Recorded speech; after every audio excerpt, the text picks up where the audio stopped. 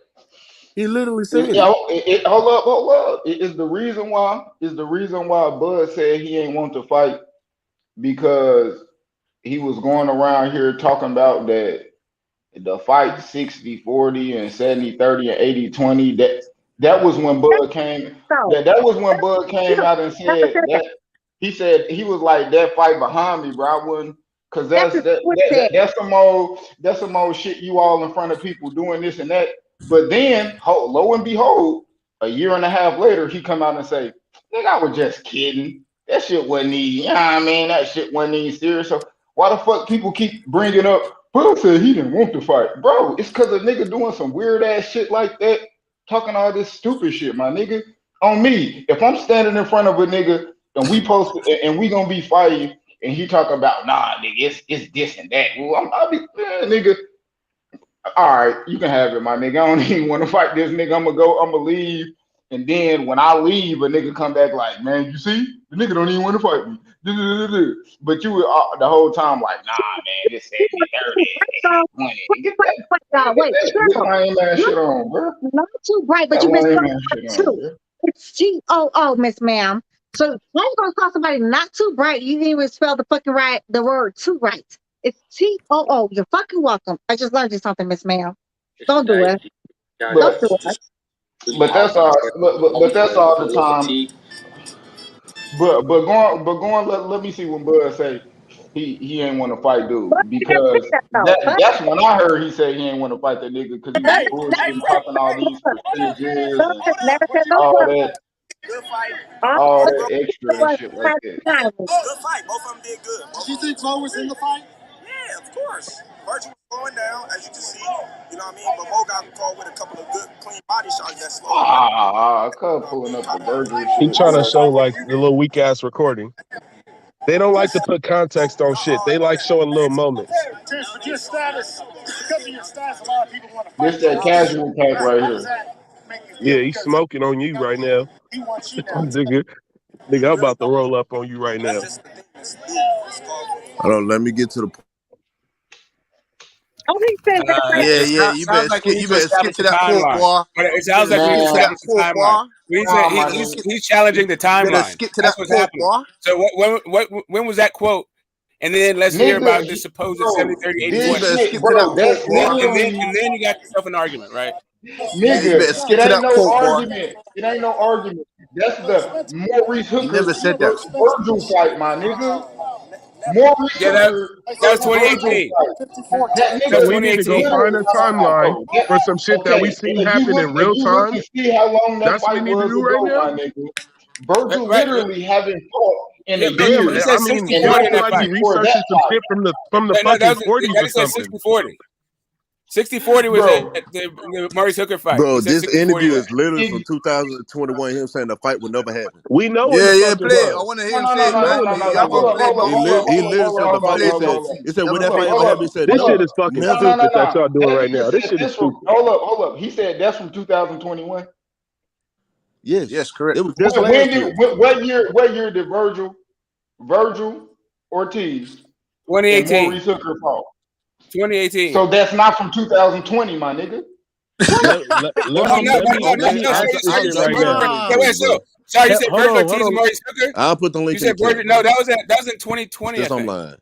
I think that was in 2021. That was at that fight when Bud said that. That was at that fight when Bud said that. I thought you were talking about. Let me ask this shit right now. Okay. Since I'm Bud was at that fight. Virgil Ortiz called him out, and that's when Bud said he wasn't entertaining that fight because that was after Errol Spence went on Instagram with his girl and said, "I'm a 70-30, 80-20 a nigga." Now we really got to review this shit.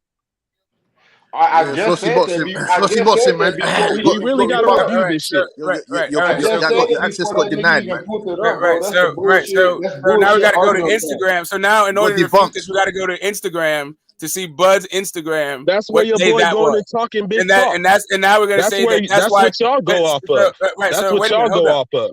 Did Bud reference this Instagram, or did we just are we just referencing this Instagram and saying that that's what Bud was responding to?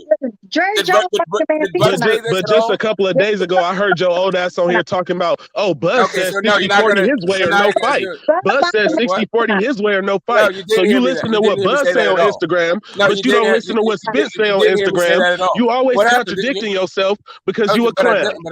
Because you're a clown. Did your pet frog die or something? Why are you so hostile? What happened to your day?